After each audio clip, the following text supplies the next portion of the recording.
सकाळची वेळ, पोरं शाळेत चाललेली, लोकांची कामाला जायची धावपळ सुरू होती. अशातच साताऱ्यातल्या अंगापूर फाट्याजवळ एक भयंकर प्रकार घडला. रस्त्यावर एका तरुणानं धुमाकूळ घालत पूर्ण रस्ता ठप्प केला होता. तो हिंस्र प्राण्यासारखा लोकांच्या अंगावर धावून जात होता, जीभ बाहेर काढत होता.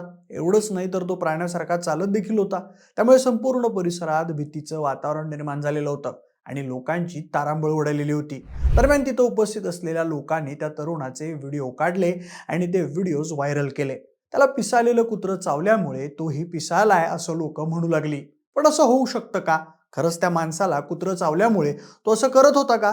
या व्हायरल व्हिडिओ मागचं नेमकं सत्य काय, सगळं जाणून घेऊया या व्हिडिओच्या माध्यमातून. नमस्कार, मी प्रथमेश आणि तुम्ही पाहताय विशेष भारी. मंडळी, राज्यात सध्या बिबट्या आणि भटक्या कुत्र्यांची चांगलीच दहशत पसरली आहे. मानवी वस्तीमध्ये बिबट्याचे हल्ले वारंवार घडत आहेत, तर दुसरीकडे शहरी भागात भटक्या कुत्र्यांचे हल्लेही वाढत आहेत.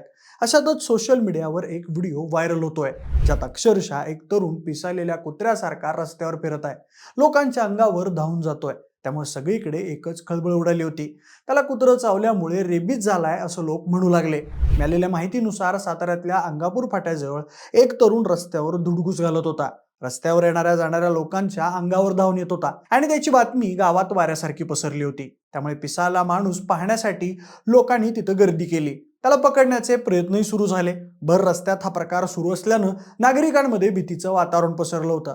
खरं तर त्याला दवाखान्यात घेऊन जात असतानाच त्यानं सोबत असलेल्या दुचाकी चालकाला चावा घेतला आणि गाडीवरून उतरून रोडवर इकडे तिकडे धावू लागला. तो प्राण्यासारखा चालत होता, लोकांच्या अंगावर धावून जात होता. शेवटी लोकांनी जाळं टाकून त्याला पकडलं आणि दोरीने बांधून त्याला उपचारासाठी जिल्हा शासकीय रुग्णालयात दाखल केलं. खरं तर मंडळी, हा तरुण 22 वर्षांचा आहे आणि तो ऊसतोड मजुरांच्या टोळीतला एक ऊसतोड मजूर आहे.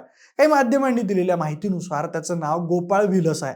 गोपाळचं मूळ गाव हे नंदुरबार जिल्ह्यातलं शहादा आहे. हॉस्पिटलमध्ये नेल्यानंतर डॉक्टरांनी गोपाळची तपासणी केली, तर त्याला रेबीज नसल्याचं स्पष्ट झालं आणि तो एक मनोरुग्ण आहे असं देखील डॉक्टरांनी सांगितलं. सध्या गोपाळला एका बंद आयसोलेशन वॉर्डमध्ये ठेवण्यात आलाय. डॉक्टरांनी याबाबतची माहिती देताना सांगितलं की गोपाळच्या शरीरावर कुठेही कुत्रं चावल्याचं दिसत नाही. तसेच रेबीज झालेल्या व्यक्तीला पाणी पिणं अवघड असतं, याशिवाय त्याला श्वास घेणंही मुश्किल होतं. पण या तरुणामध्ये तशी कोणतीच लक्षणं आढळलेली नाहीत. हा तरुण मनोरुग्ण आहे, तरीही त्याच्या प्रत्येक हालचालींवर डॉक्टर बारकाईनं लक्ष ठेवून आहेत. तसंच गोपाळच्या आईनं सांगितलं की 3 वर्षांपूर्वी देखील गोपाळ असंच करत होता आणि तेव्हा त्याला दवाखान्यात दाखल केलं होतं आणि त्याची तपासणी करून गोळ्या दिल्या होत्या. तेव्हा तो बरा झाला होता. पुढे त्या म्हणाल्या की तो आमच्या सोबत ऊसतोडीचं काम करायचा. तसंच त्याच्या सोबत असणाऱ्या मुलांनी देखील सांगितलं की गेल्या महिन्यापासून त्याच्यात बदल दिसत होते. पण म्हणजे गोपाळचा व्हिडिओ व्हायरल झाला आणि गोपाळला पिसाळलेला कुत्रा चावल्यामुळे रेबीज झालाय म्हणून तो असं करतोय असं अनेकांनी सोशल मीडियावर व्हिडिओ शेअर करत सांगितलं.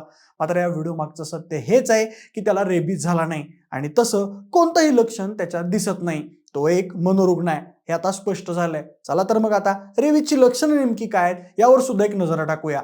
डॉक्टरांच्या मते रेबीज हा प्राण्यांनी चावल्यामुळे पसरणारा व्हायरस म्हणजेच विषाणूजन्य आजार आहे. रेबीज व्हायरस हा प्राण्यांच्या लाळेतून माणसाच्या शरीरात प्रवेश करतो. रेबीजचा संसर्ग झाल्यानंतर 1 आठवड्यापासून ते 1 वर्षात लक्षणं दिसू लागतात.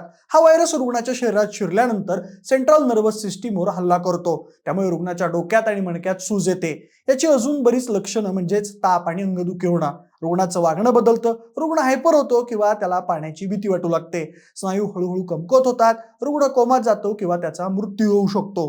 प्राण्यांसाठी काम करणाऱ्या सुपरटेल्स नावाच्या संस्थेत वरिष्ठ पशुवैद्यकीय अधिकारी म्हणून काम करणाऱ्या डॉक्टर पूजा कडू सांगतात, माणसाच्या शरीरात प्रवेश केल्यानंतर रेबीज व्हायरस अत्यंत वेगानं पसरण्यास सुरुवात होते.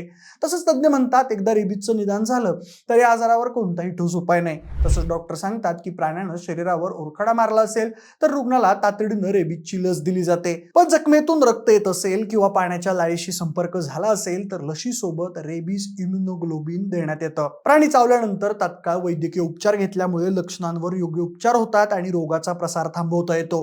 त्यामुळे प्राणी चावल्यानंतर लगेच उपचार करणं सर्वात महत्वाचं आहे. तसेच मनोरुग्ण म्हणजेच व्यक्तीची मानसिक स्थिती नॉर्मल नसणं, त्याच्या वागण्यावरचं नियंत्रण राहत नाही, हे दोन्ही आजार वेगळे आहेत. त्यामुळे त्या व्हायरल व्हिडिओ मधला गोपाळ हा मनोरुग्ण आहे म्हणून तो असं करत होता. त्याला पिसाळलेला कुत्रा चावल्यामुळे तो असं करतोय ही एक अफवा आहे. म्हणजे या घटनेतून आपल्याला एक अतिशय महत्त्वाचा धडा मिळतो की व्हिडिओ व्हायरल होतो म्हणून त्यामागचं सत्यही तितकंच खरं असेल असं नाही.